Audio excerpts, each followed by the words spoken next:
I was watching the news today and I just had to say something about this. It's not something I do a whole bunch of, but it's a political thing. I was watching these poor people in Texas. You know, they really got nailed down there. They had conditions that, you know, I live up in the north. We get those conditions every year. But they're not prepared for them. You know, they don't bury their water lines or anything like that. And so I'm watching this, and you know, it's this Governor Abbott, I guess his name is. He goes on Fox News because the power grid went down, you know, and he says, well, essentially what he said was it's all the fault of wind generators. And I'm going, okay, you have a problem, wind generators shut down your grid? Well, I guess about half of the wind generators shut down because they froze up. Now, well, okay, wind generators don't work in the winter. We all know that. Norway, Greenland, Montana, you know, yeah, they all have freezing temperatures. You just have to modify them so that they handle the cold. There's some freeze up problems that are easily taken care of. Anyway, he says, well, see, we're going to go to this green energy and we won't have reliable power. And I'm kind of thinking, well, none of that, it just doesn't make any sense. Of course, he's talking on Fox News. Fox, they just eat this stuff up. Oh, yeah, you know, it's all the wind generators' fault. Well, you know, the wind generators, it's kind of hard to tell for sure, but the wind generators don't really produce that much power. I mean, Texas got the most wind generators of any state, but it's, from the numbers I've seen, it's somewhere between 18 and 25% of the power grid. And there's about half of them shut down. Well, that sounds like about, you know, 10 or 11%. That, it didn't make sense.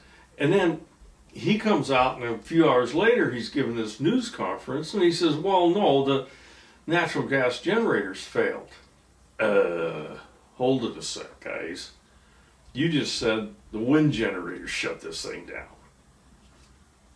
And what it turns out to be is, and I'm speculating here because I don't know for sure, but they had water in their natural gas. Now, there's water in natural gas when it comes out of the ground. There's moisture, there's humidity in it. But it's, you know, they removed that. I mean, I got gas pipelines all over up here where I live in the Northwest, and they never freeze. There's never a problem with anything, any water in the lines, and I've worked on thousands of furnaces, and I've never seen water in one of the gas valves yet. So there's no water in the pipelines. They take it out. Now, I don't know what Texas does with their local stuff because they produce a lot of natural gas, but there was water in it, and it froze and shut down the natural gas. I mean, all these poor people, they can't even fire up their gas stoves or anything because they don't have any gas. So gas, you know, the fossil fuel was the problem, not the solution. And I got to looking around on the internet, and the same storm that came through, you know, it came through Montana too. Now, Montana, they know how to deal with this stuff. And there's this one guy, he comes out and he says, well, my staff and I are closely monitoring the power situation in our state. The rolling blackouts today in Montana as a result of strain on our shared power grid with other states demonstrates the dangerous consequences of transitioning away from reliable fossil fuel based power source. Uh, I've seen that the taxpayers are being forced to ration electricity in sub-zero temperatures. It appears to say it's all Biden's fault. Okay, this is idiotic. I start looking at this thing and find out that there were never any rolling blackouts. People were out of power for a half an hour, and it appears it was about 900 services that were shut down, and it wasn't because of wind power not being reliable. It was because they couldn't buy any natural gas.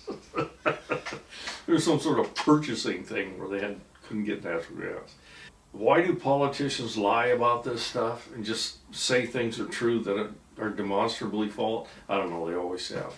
I mean, they're worse now, it seems like, or maybe we can catch them easier. Why would somebody be against having something like windmills? What's the negative part of these things? They don't cost anything to operate. Once they're up and running, they're kind of like solar panels. They just sit there and produce power. I don't know, solar and wind they're the future here, guys. My house is powered just about 100% by solar. And if we go back into Texas, where they had and are still having, at this point anyway, blackouts, where they're nothing, they don't get any power at all. You know the ones that have power?